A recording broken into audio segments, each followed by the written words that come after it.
안녕하세요. 저는 저를 힘들게 하는 시모와 남편에게 모든 것을 그대로 돌려주고 온 30대 후반 여성입니다. 남자 하나 잘못 만나 제 인생 나락갈 뻔했던 일을 겪고 나니 사연글을 쓰지 않을 수가 없었네요. 제 직업은 은행원입니다. 저는 어릴 때 항상 부족하게 컸어요. 그래서 돈 관리가 얼마나 중요한지 잘 알고 있었어요. 제가 은행원이 된 건 힘든 집안에 도움이 되기를 바라는 마음에서였습니다.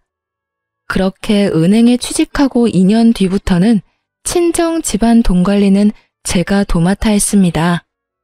돈을 움켜쥐고 있는 게 아니라 돈을 굴려 돈을 만들었죠.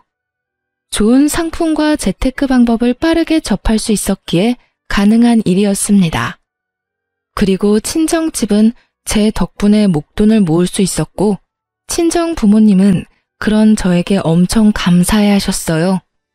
부모님이 여기저기 말씀을 많이 하고 다니셔서인지 20대 후반부터는 주변에서 선자리가 엄청 들어왔습니다. 그러나 저는 자연스럽게 만나는 연애 결혼을 원했어요. 그런데 아버지의 성화에 못 이겨 선을 보게 됐는데 그 사람이 제 남편이었습니다. 아버지가 그렇게 해보라고 한 이유가 있었는데요. 바로 시부 될 분이 아버지와 건너 아는 분이었는데 동네에서 아는 사람은 다 아는 알부자였기 때문이었어요. 그분이 직접 한 다리 건너 친정 아버지에게 연락을 해온 거라 아버지는 한번 해보라며 난리셨어요. 아버지들이란 다 그렇잖아요. 딸 좋은 거 해주고 싶고 도움되고 싶어 하고. 그런 좋은 마음으로 저를 위해 선자리를 잡아줬어요. 한 번만 만나겠다고 했는데 생각보다 저랑 취향도 비슷하고 대화가 잘 통했어요. 그렇지만 그 사람에게도 딱 하나 단점이 있었는데요. 바로 돈 쓰는 걸 너무 좋아한다는 거예요. 그래도 그걸 크게 신경 쓰지 않았던 건 그 정도는 제가 잡아둘 수 있을 것 같았거든요. 그리고 시부도 그런 문제 때문에 저를 마음에 들어한 모양이고요. 그렇게 남편과 1년 넘게 만나다가 시부가 더 만날 거면 결혼을 하라고 하셨어요. 남편의 과소비가 걱정이었지만 그 부분에 대해 남편과 결혼 전 충분하게 이야기를 나누었어요. 남편의 경제권과 제 경제권을 합해서 제가 관리를 하겠다고 말하고 남편에게는 용돈을 받아서 쓰라고 단도직입적으로 이야기했습니다. 저희의 미래를 위해 그리고 시부의 의견이라고 말이죠. 그랬더니 남편도 처음에는 조금 꺼려하는 것 같더니 알겠다고 하더군요. 그렇게 저희는 결혼에 꼴이 나게 되었습니다. 그런데 저희 시모는 저를 탐탁지 않게 생각했습니다. 시부가 저에게 잘해준다는 것도 그 이유 중에 하나였지만 남편의 경제권을 제가 가지고 있다는 사실이 견딜 수 없으신 것 같았어요. 제가 시모 곳간을 탐내는 그런 며느리로 보였던 것 같더라고요. 저는 그런 시모의 불안을 해소시켜드리기 위해 2주에 한 번씩 꼬박꼬박 시댁에 남편을 데리고 갔고 남편 이름으로 시댁의 용돈도 두둑히 드렸습니다. 뭘 하더라도 제 이름으로 하게 되면 남편 돈으로 생색내는 며느리라며 타박을 주곤 했거든요. 솔직히 해주고 욕 얻어먹는 건 싫었기에 남편 돈으로 남편 이름으로 해드렸더니 이번에는 다 아들 돈으로 해결하고 너는 돈도 안 쓰냐며 타박을 하더군요. 시모는 그런 사람이었습니다. 그러나 시모와는 달리 시부는 결혼 후에도 저의 든든한 지지자가 되어주셨어요. 특히 재산과 관련된 이야기들은 거의 저와 상담하셨어요. 특히 재테크에 관심이 있으셔서 저도 괜찮은 상품을 소개하고 지인을 알려드리기도 했어요. 결혼 2년쯤에는 시댁 재산도 거의 파악할 수 있었고 시부가 제게 맡긴 재산도 제법 됐어요. 그런데 남편은 정말로 시부와 정반대였어요. 돈 쓰는 걸 그렇게 좋아하는 사람은 처음이었어요. 손에 돈만 들어오면 순식간에 사라지는데 용돈도 한 달에 4번씩 나누어 주지 않으면 못 버틸 정도였죠. 저는 그런 남편을 꼭 쥐고 살았어요. 그렇지 않았다면 순식간에 모아둔 재산을 탕진했을지도 모르죠. 그런데 결혼하고 5년 차쯤 되었을 때 남편이 남편 월급으로 모아놓은 적금 1,500만 원을 저 몰래 깨서 가져갔더군요. 아무리 제가 경제권을 맡고 있어도 제 이름으로 모든 걸 관리할 수는 없었고 불투명하게 남편 월급을 쓸 수도 없으니 남편에게는 돈 쓰는 내역을 모두 공개했거든요. 그런데 그 돈이 몽땅 사라진 거였어요. 3개의 적금 통장 중 하나였지만 그래도 금액이 적은 게 아니었죠. 여보, 적금 깼어? 무슨 일 있는 거야? 갑자기 1,500을 가져가. 그냥 좀 쓸 데가 있었어. 어디다 썼는데? 혹시 차 사고라도 났어?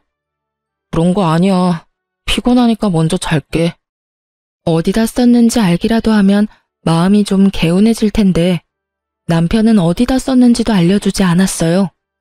결국 남편과의 실랑이는 그 주 주말에 있던 시댁 모임에서까지 이어졌습니다. 저는 남편에게 틈이 날 때마다 어디에 그 돈을 썼는지를 계속 추궁했고 남편은 귀찮은 얼굴로 제 말에 짜증만 내고 있었어요. 그리고 시모에게 그 모습을 들켜버렸죠. 시모는 제게 한마디 하더군요. 얘, 너는 무슨 애를 그렇게 잡아? 도대체 뭐 때문에 그렇게 남편을 귀찮게 하는 거니? 어머님, 그게 아니라 이 사람이 저 몰래 적금 통장을 깼는데 도대체 그 돈을 어디다 썼는지 알려주지를 않아서요. 제가 뭘 알아야 다음부터 대비를 할 수 있고 제 마음도 좀 편할 텐데 도무지 얘기를 안 해줘요. 남자가 쓸 데가 있었겠지. 도대체 그런 걸로 왜 사람을 귀찮게 하는 거니? 그래서 거지근성이라는 게 참 그래. 네가 없는 집에서 살아서 돈 쓰는 법을 몰라서 그런 건 알겠지만 돈도 써볼 줄 알아야 쓰는 거야. 이런 식으로 돈 쓰는 거 간섭하고 그럴 거면 너 그냥 이혼해. 왜 그렇게 안 맞는 사람이랑 같이 살고 있니? 어머님, 그런 말이 아니잖아요. 저는 1,500만 원이나 되는 돈을 어디다 썼는지 궁금할 뿐이라고요. 1,500이라는 액수를 듣자마자 시모가 살짝 멈칫하더군요. 당연하죠. 그 돈은 작은 금액이 아니었으니까요. 몇십만 원, 아니 차라리 몇백만 원이었다면 제가 이렇게까지 남편을 추궁할 일도 없었을 거예요. 그런데 거의 1,500이라는 돈인데 그 돈이 어디 갔는지조차 모른다는 건 말이 안 되잖아요. 남편이 뭔가를 샀으면 집안에 물건을 산 흔적이라도 있을 텐데 그런 것조차 없었으니까요. 금액이 좀 크기로써니 그게 그렇게 남편을 잡을 일이야? 우리 아들이 애도 아닌데 쓸 때 썼겠지. 남들 앞에서 이게 다 뭐 하는 짓이니? 꼴보기 사납게. 돈돈거리다가 나중에 고생하는 건 너야. 그 정도는 남편 일탈이라 생각하고 넘어가. 시모는 자기 아들을 잘 모르더군요. 돈 있으면 무작정 써버리는 그 남편의 습관조차 모르고 있는 것 같았어요. 하긴 모든 건 시부가 관리를 했으니 여태까지 남편이 자기 월급으로 무엇을 하든지 어머님은 상관하지 않았던 것 같아요. 게다가 시모가 빌려준 돈은 갚지 않아도 어차피 아들이니 언젠간 갚을 거라는 생각을 했던 것 같습니다. 저는 시모에게 남편의 상태에 대해 정확히 알려야겠다는 생각을 했습니다. 3달 뒤 저는 좋은 기회를 잡을 수 있었습니다. 저희 결혼할 때 시모가 남편에게 빌려준 돈이 있었어요. 무려 3,000만 원이라는 돈이었는데 그건 시부도 모르는 돈이었어요. 제가 남편 월급으로 돈을 모은 이유도 나중에 시모가 그 돈을 달라고 하면 주기 위해서 모은 거였어요. 남편은 그 돈 갚지 않아도 된다고 했지만 또 모르잖아요. 그런데 시모가 돈을 돌려달라고 하더군요. 저는 잘 됐다 싶었어요. 그래서 남편에게 말했죠. 얼마 전에 어머님이 당신한테 빌려준 돈 갚으라고 전화 오시지 않았어? 나한테는 연락 오셨던데. 맞아. 3,000만 원 갚으라고 하시네. 당신한테도 전화 오셨어? 내가 당신 월급 관리하는 거 아시니까. 어떻게? 저번에 깬 적금 1,500은 아직 있어? 그거 빼고 1,500만 줄까? 그거 다 쓴 지가 언젠데. 그걸 어디다 썼는지는 나한테 알려주지는 않았잖아. 하긴 내 돈도 아니고 당신 돈인데 어디다 썼든 알 게 뭐야. 그럼 3,000만 원 당신한테 줄 테니까 당신이 어머님한테 드려. 웬일로 나한테 시켜? 어머님이랑 그 1,500 때문에 당신이랑 헤어지라는 말까지 들었는데 내가 그걸 또 내 손으로 드려봐. 이번에는 또 무슨 소리를 들을지 모르잖아. 그랬지? 알았어. 그럼 내가 드릴게. 돈은? 통장 적금 이번 주 수요일 만기고 어차피 당신 명의 통장이니까 바로 돈 나올 테니 나오면 바로 전해드려. 딱 3,000 들었어. 저는 그렇게 말하고 3,000만 원이 든 통장을 남편에게 줬어요. 그리고 수요일이 되자마자 시모에게 돈 드렸냐고 남편한테 문자로 물어봤어요. 그랬더니 돈을 드렸다며 문자를 보냈더라고요. 그리고 기다렸어요. 금요일 아침부터 시모가 연락이 왔어요. 예, 너는 빌려간 3,000만 원 수요일에 준다고 하더니 왜 아직까지 연락이 없어? 저는 올게 왔다는 생각을 하며 모르는 척 시모에게 되물었어요. 어머, 아직도 안 들어왔어요? 그 사람 통장에 모아놓은 돈인데 만기는 수요일이었거든요. 제 명의가 아니라 제 마음대로 할 수 없으니 그이한테 어머님 돈 드리라고 말했는데 아직도 안 들어갔단 말이에요? 그래, 아직 안 들어왔어. 빨리 넣어줘. 어머님, 그 돈은 이미 저한테 없어요. 그이가 애도 아닌데 알아서 드렸겠죠. 그런데 이상하긴 하네요. 수요일에 제가 남편에게 물어봤더니 돈 드렸다고 하더라고요. 너 설마 나한테 거짓말하는 건 아니겠지? 아들한테 물어봐도 되니? 그럼요. 꼭 물어보세요. 그리고 저는 보냈다는 문자 내용이 있는데 보내드릴까요? 됐다. 내가 전화해보마. 저는 전화를 끊고 그 뒤에 올 시모의 전화를 기다렸습니다. 저는 그 돈이 아직까지 남편에게 있을 거라고 생각하지 않았습니다. 돈만 있으면 다 써대는 사람이니 어딘가 썼겠죠. 저번에 1,500만 원이 그대로 사라진 것처럼 말이죠. 그런데 시모와 전화를 끊자마자 남편이 집에 들어오는 것입니다. 저는 좋은 구경하겠구나 싶어 시치미를 뚝 떼고 있었죠. 그랬더니 남편 전화로 연락이 오더군요. 엄마. 무슨 일이야?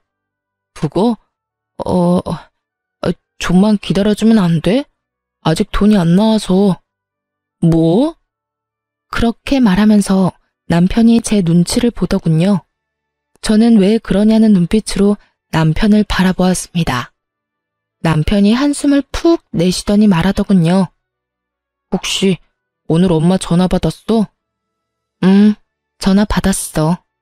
나한테 돈 내놓으라고 하시길래 당신한테 말씀하라고 얘기했어. 왜 돈이 안 들어왔대?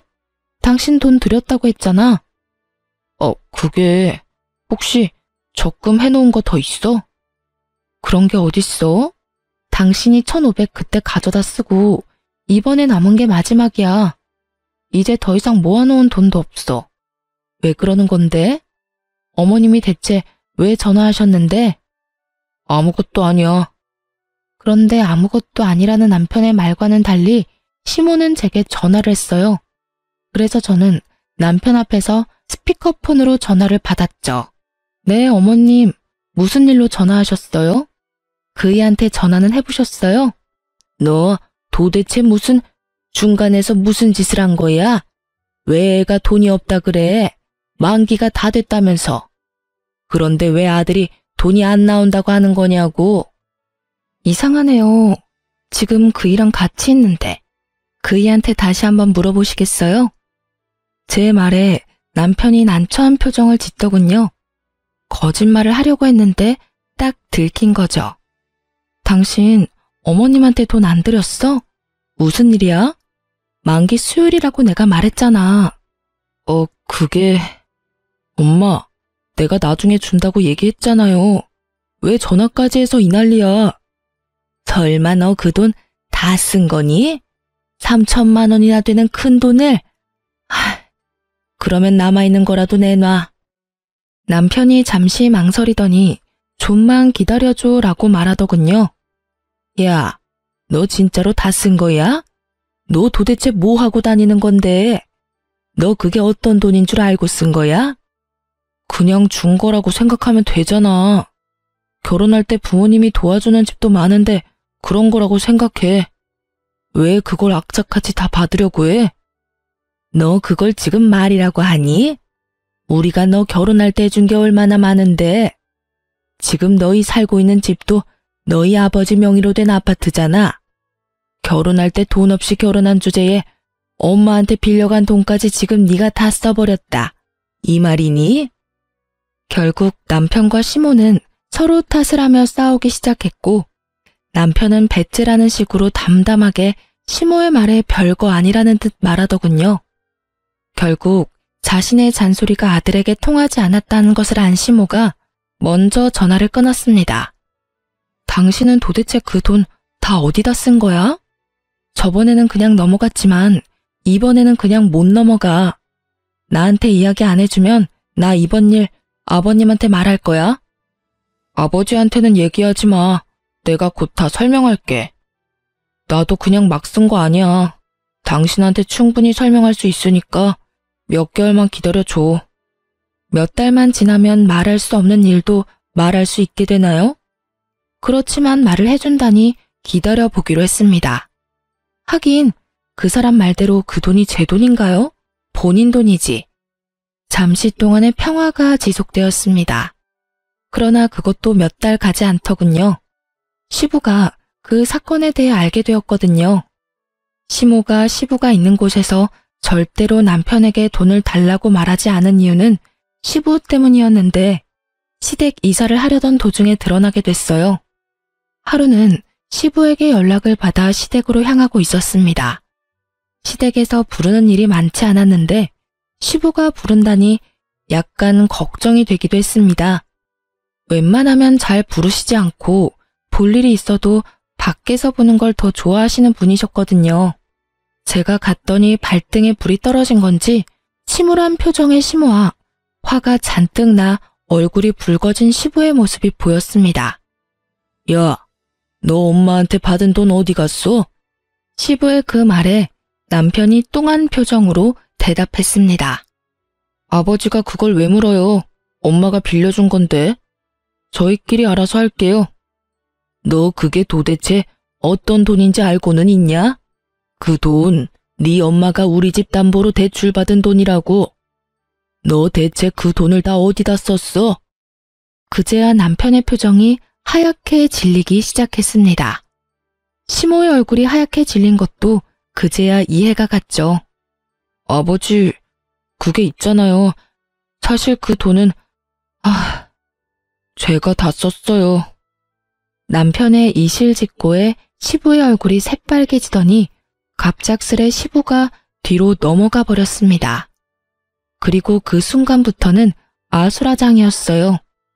구급차에 시부가 실려가고 입원을 하고서야 시부가 뇌졸중이 왔다는 것을 알게 됐어요.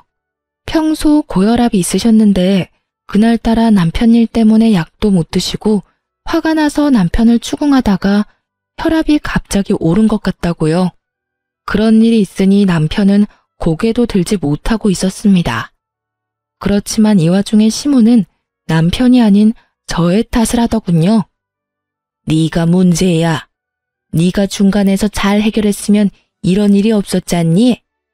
매번 항상 똑 부러지는 척은 혼자서 다 하더니 이런 일은 왜 똑 부러지게 해결을 못해서 이 난리를 만들어? 어머님, 저번에 이 사람이 1,500만 원 다 써버렸을 때 저한테 뭐라고 그러셨어요? 남편도 못 믿으면서 무슨 결혼 생활을 하냐고. 그렇게 살 거면 이혼하라고 하셨잖아요. 그래서 저는 이 사람 믿어준 것 뿐이에요. 그리고 어머님께서도 아셔야 된다고 생각했고요. 그 돈을 제가 쓴 것도 아닌데 왜 제 탓을 하는지 모르겠네요. 남편 명의였고 남편 이름으로 된 통장에 있었어요. 그러면 당연히 남편한테 물어야 하는 게 맞는 거 아닌가요? 왜 아무 상관없는 저한테 계속 책임을 지라고 말씀하시는 거예요? 그렇게 말하면 안 되지. 여태까지 우리 집 재산 관리는 네가 다 했지 않니? 그런데 왜 갑자기 이번 일만 네가 쏙 빠진 거야? 나는 너 용서 못해.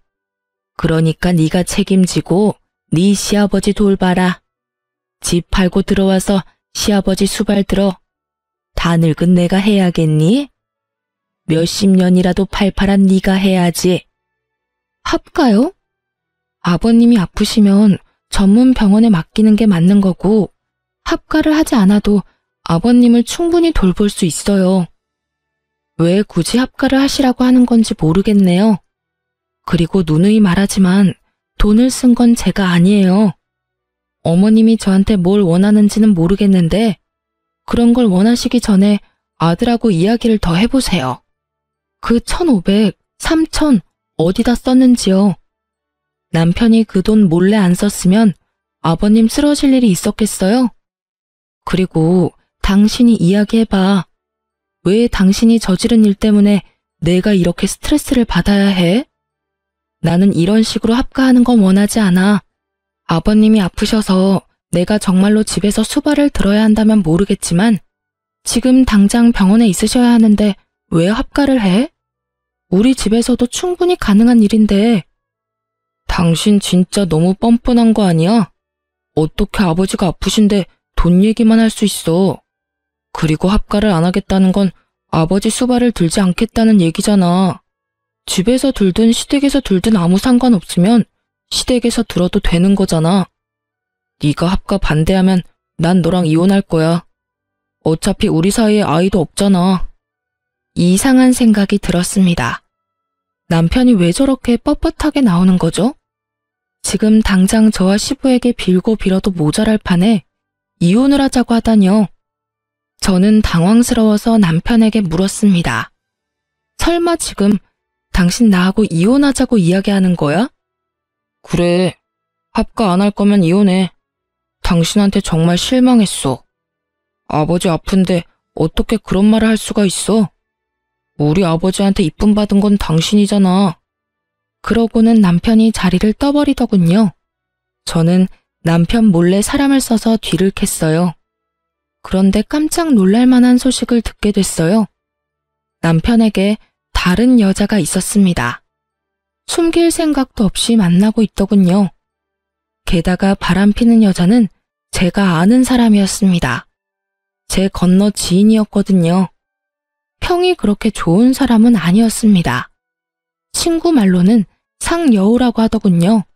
자신의 외모를 이용해 총각 유부남 가리지 않고 돈 뜯기로 유명한 여자라고 했습니다. 그래서 저는 그 여자의 SNS를 타고 들어갔습니다. 남편과 바람피는 걸 확인할 수 있지 않을까 싶어서요. 그런데 몇 달 전부터 굉장히 많은 사진이 올라오더군요. 분명히 혼자서 가서 찍을 만한 곳은 아니었습니다.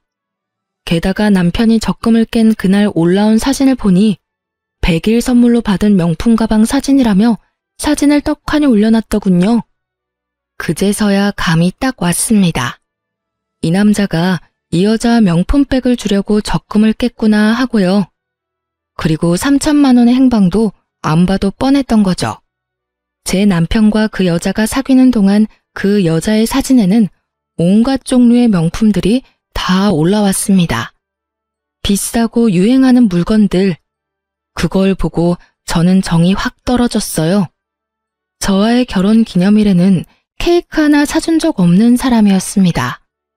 용돈을 받는 처지에 케이크 살 돈이 어디 있냐고요. 저도 남편에게 용돈을 주는 생활을 하면서 그런 걸 바라지도 않았습니다. 아니, 바랬지만 뒤로 갈수록 바라지 않게 되었다는 것이 맞는 말이겠죠. 그런데 그 여자에게는 적금까지 깨서 명품을 선물한 걸 보고 남편의 의도를 제대로 확인해버렸죠. 남편이 그 돈의 행방을 말하지 않은 이유는 명확했습니다. 몇 달 뒤에는 저와 이혼하고 그 여자와 함께할 미래를 미리 그리고 있었던 거예요. 거기까지 생각이 미치니 남편과의 결혼을 유지해야 할 어떤 이유도 없었습니다. 저는 남편과의 이혼을 마음속으로 이미 결정했습니다. 합가를 하지 않으면 이혼을 하겠다는 그 말은 그냥 해본 말인 거죠. 그렇다면 원하는 대로 해줘야죠. 자신이 지금 어떤 여자에게 정성을 다하고 있는지를 모르는 상황에서 다시 한 번 더 남편 놈에게 본때를 보여줘야 할 것 같았습니다. 저는 남편을 불렀습니다. 합가 안 하면 이혼하겠다는 당신 생각 변함없어? 변함없어. 난 당신이 합가 안 하면 당신이랑 헤어질 생각이야. 아버지 병간호 안 하는 며느리는 필요 없다고 생각해. 분명히 말하겠는데 나는 병간호 하지 않겠다고 말한 적 없어. 아버님을 모시더라도 그건 우리 집에서도 할 수 있다는 말이었고, 그런데 당신이 지금 앞뒤 다 잘라먹고 무조건 합가 안 하면 이혼하겠다고 하고 있잖아. 그만하자. 이렇게 말 돌리는 거 나 다 알아. 제 말에 남편 놈이 흠칫하더군요. 당신이 왜 이혼하자고 하는지 다 안다고. 당신 바람 피고 있잖아. 나 몰래. 그래놓고 정말 웃기다.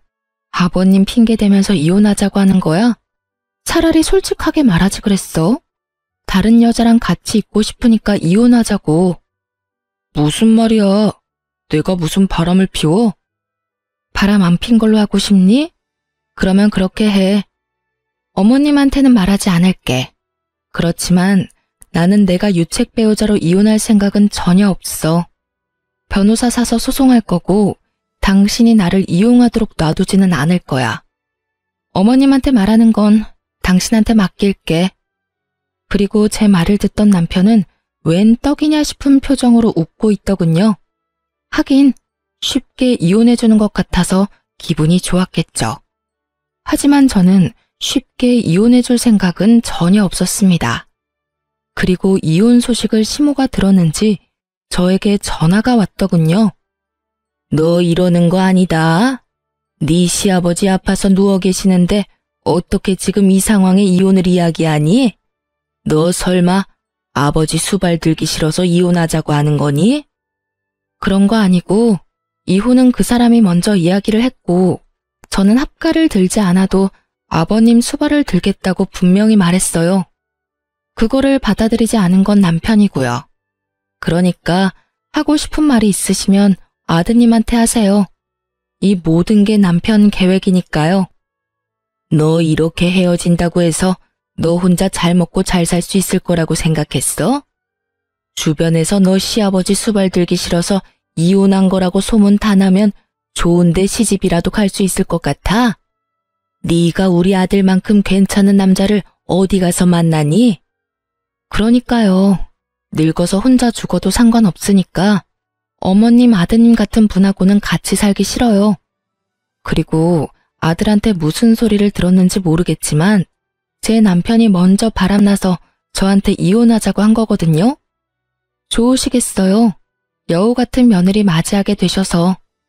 저는 그렇게 이야기하고 전화를 뚝 끊었습니다. 그리고 남편 놈 이름으로 시모에게 하던 모든 걸 끊어버렸어요. 2주에 한 번씩 남편을 데리고 시댁에 가는 것도, 남편 이름으로 용돈을 주던 것도 끊어버렸죠. 그리고 남편에게 시모에게 연락하라는 잔소리도 더 이상 하지 않게 되었죠. 그렇게 되니 당황한 건 제가 아니라 시모였던 것 같아요. 남편은 정이 없고 본인 부모에게도 애정을 그리 갖지 않는 사람이었어요. 그 사람에게는 돈만 중요할 뿐이지 부모는 그 뒤 이야기였거든요. 그런 남편 멱살 잡아가며 시모에게 효를 다하도록 만든 건 저였죠. 그런데 한순간에 다 사라졌으니 시모 입장에서는 아들이 갑자기 변해버렸다는 생각밖에 들지 않았을 거예요. 그리고 저는 이혼 소송을 하면서 상대방 여성에게 상간녀 위자료 소송까지 했습니다. 아시잖아요. 상간녀 소송하면 남자 쪽에서 다 내주는 거. 결국은 남편도 그렇게 한 것 같더라고요. 그 여자에게 빠져서 시모에게 주던 돈도 그 여자한테 주고 시모에게 매주 가던 것도 그 여자에게 가고 제가 모아뒀던 돈으로 그 여자에게 차까지 선물했더군요. 그것을 알게 된 것은 그 여자의 SNS에서였습니다. 제가 이혼을 선언하고 난 뒤부터 그 여자 SNS에는 남편에게 받은 선물들로 가득 차더군요. 그리고 남편 놈의 얼굴도 같이 찍혀 나오기 시작했죠. 아주 당당하고 자신감 있는 상간녀의 행보였습니다. 제가 할 복수는 간단했습니다. 저는 이혼 판결 떨어지기 직전에 제가 담당하고 있던 시부의 재산 관리에 대해 남편에게 알려줬습니다. 특히 시부가 특별히 관리하던 부동산 같은 경우에도 남편에게 다 알려줬어요. 모든 것이 시부 명의로 되어 있는 재산들이 있기 때문에 저는 이혼 전 남편에게 모든 것을 돌려준다는 명목하에 시부 재산과 관련된 것도 남편에게 다 알려준 거였어요. 제가 남편에게 그 목록을 알려주었을 때 남편은 눈이 확 커지더군요. 이게 다 뭐야? 이거 아버님이 나한테 관리하라고 했던 재산 목록들이야.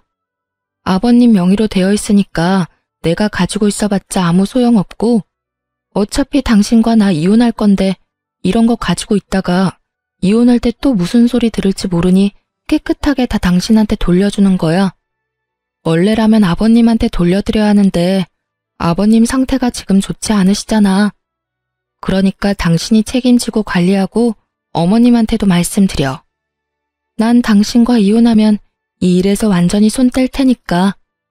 남편의 눈동자가 욕심으로 번들거리는 것이 보였습니다. 그리고 이혼하고 한 달 뒤 시모에게 연락이 왔더라고요. 야, 너 도대체 뭐 하는 년이야? 감히 우리 집 재산을 탐내?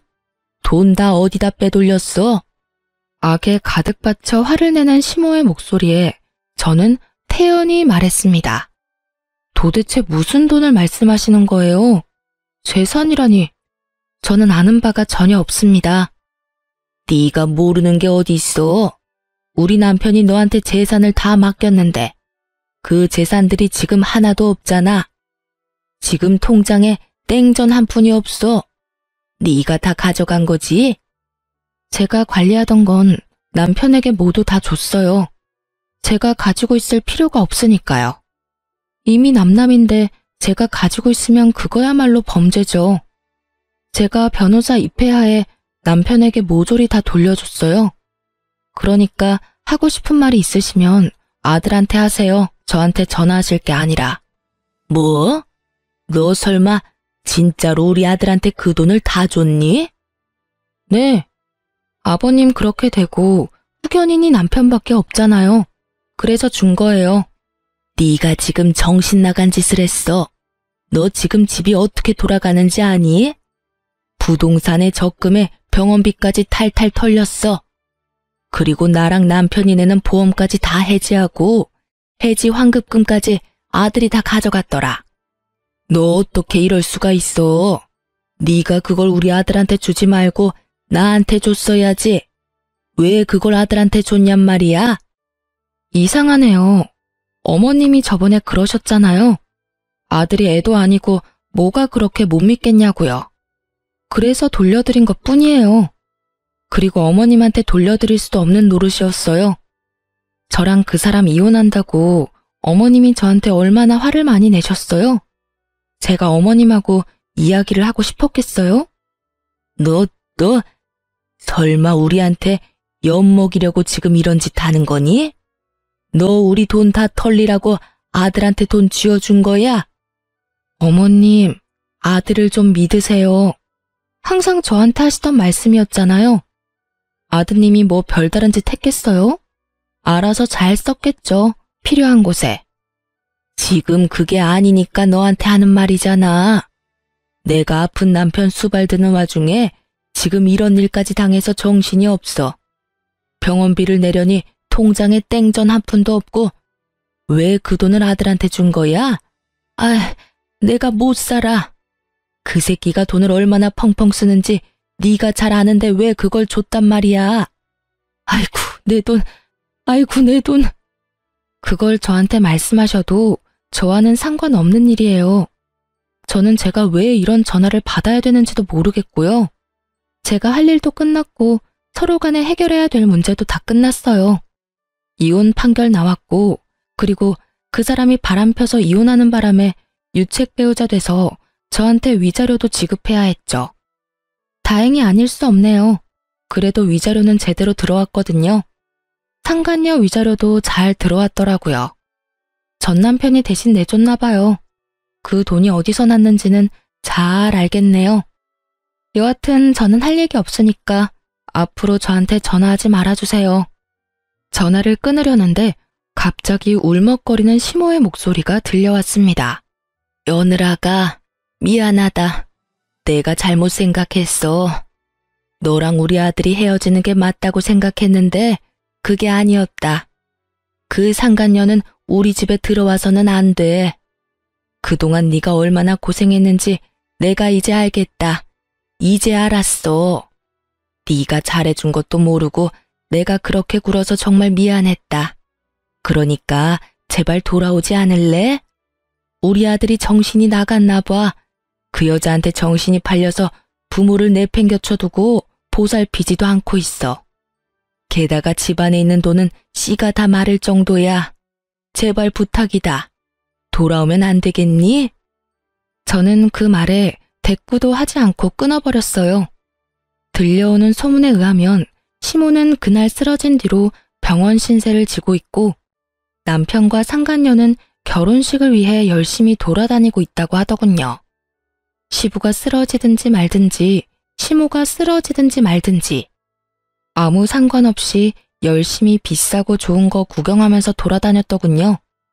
사업을 하는 시부가 쓰러져서 돈 벌어다 줄 사람도 없는데 돈을 그렇게 써대는 걸 보니 조만간 돈이 다 떨어질 것 같더라고요.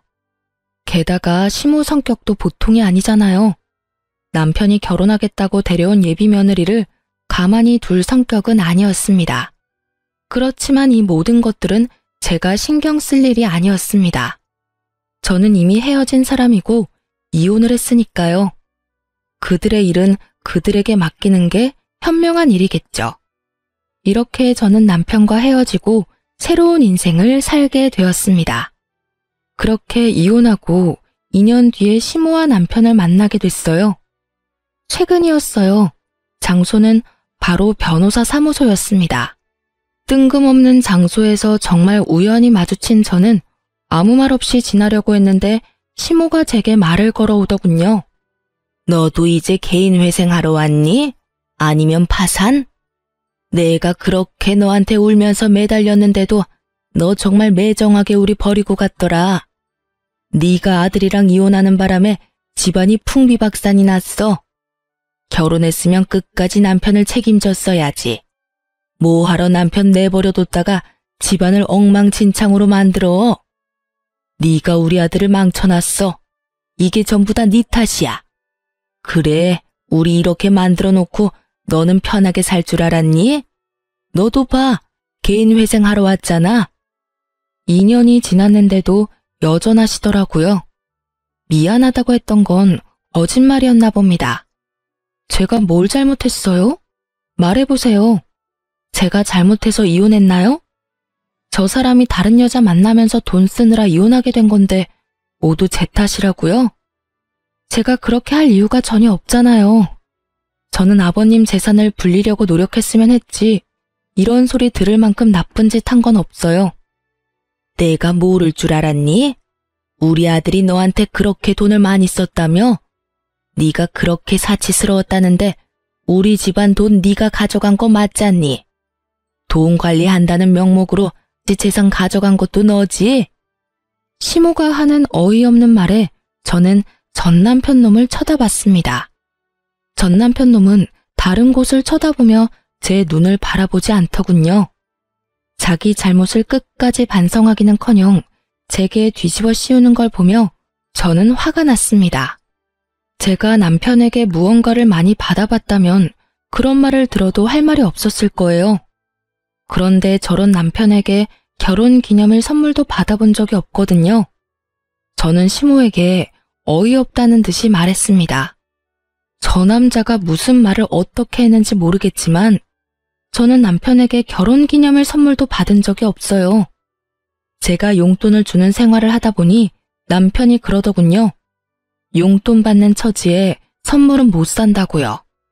그래서 각자 선물을 준비하는 대신 생활비에서 돈을 조금 떼서 커플 신발이나 커플 옷을 사는 게 저희 결혼 기념일을 보내는 방법이었어요. 엄밀히 따지면 제 돈으로 신발 산 거랑 뭐가 다르죠? 저도 생활비를 내고 저 사람도 생활비를 내는데, 거기다 더 웃긴 건 케이크나 음식은 제가 모두 다 준비했거든요. 그리고 전 남편 월급이 어떻게 쓰였는지는 제가 정확하게 다 기록해 두었고 영수증도 다 모아놨기 때문에 보시면 알 거예요.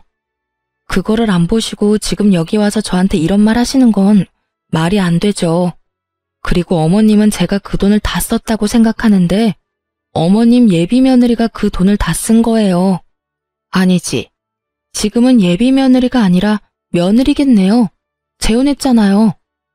전 남편은 고개를 푹 숙이며 제 눈을 마주하지 못했고 시모의 얼굴은 사색이 되어 하얗게 질렸습니다.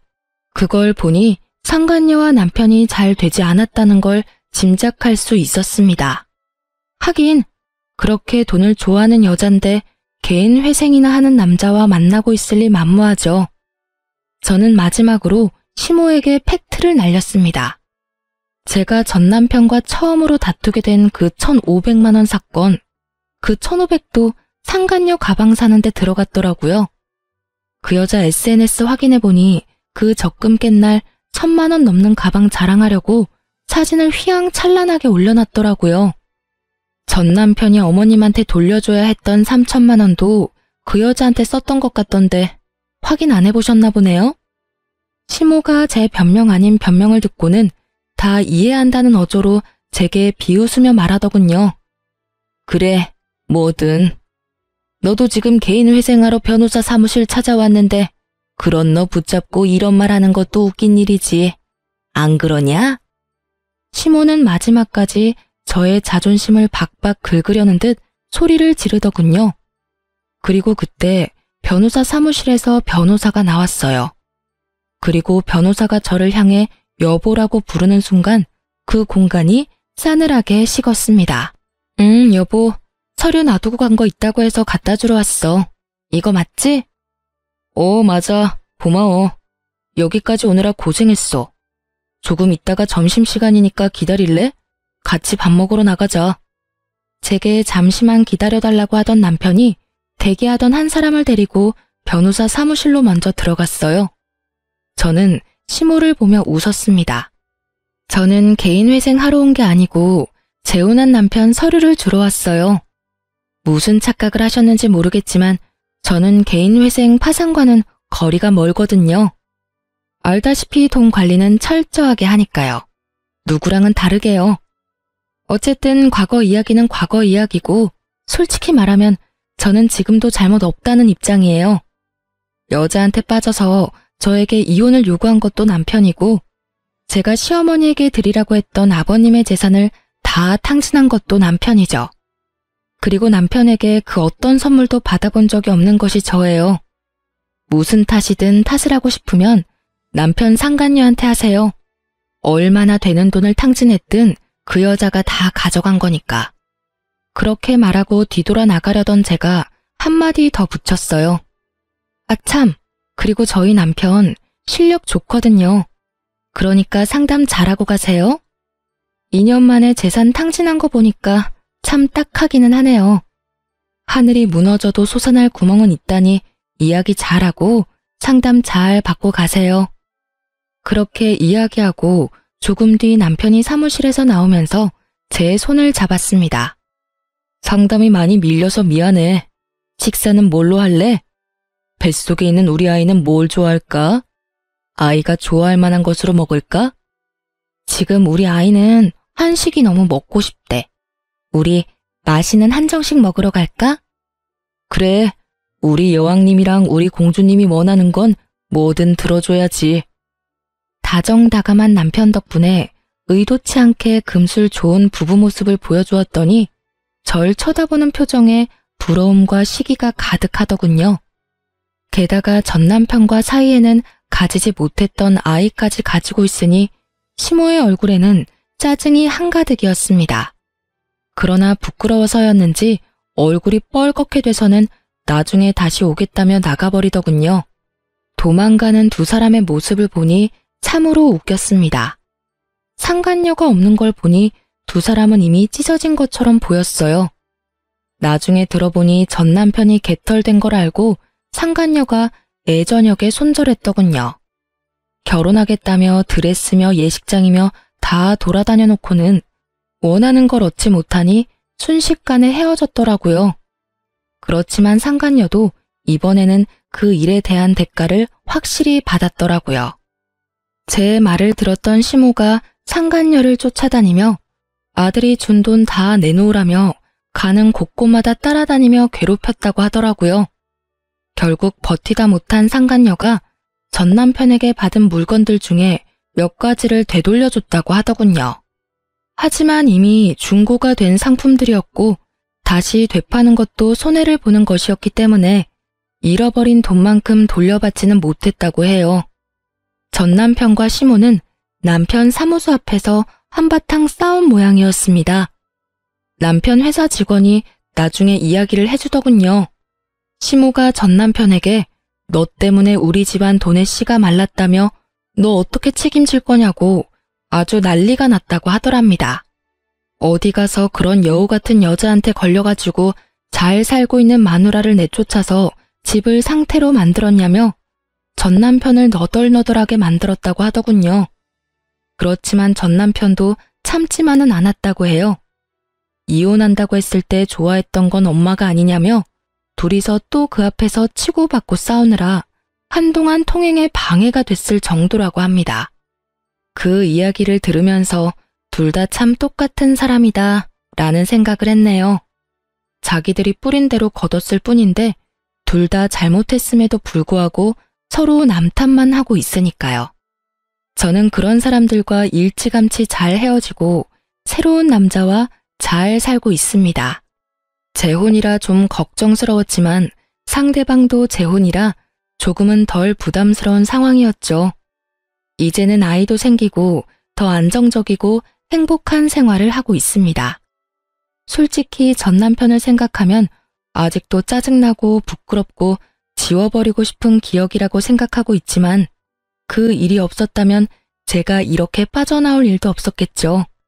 지금 저희 시댁 부모님들은 제게 항상 고마워하세요. 남편과 함께 시댁 친정 재산을 불려주려고 열심히 노력하고 있는 저에게 매번 고맙다며 감사 인사를 하시거든요. 그렇게 하지 않아도 된다고 했는데도 고마움을 표현해 주시는 부모님들을 보면 저도 더 열심히 도움이 되고 싶은 마음을 가지곤 합니다. 이런 게 바로 가는 정이 있으면 오는 정도 있다는 말이겠네요. 긴 글 읽어주셔서 감사합니다. 모두들 행복한 하루 되세요.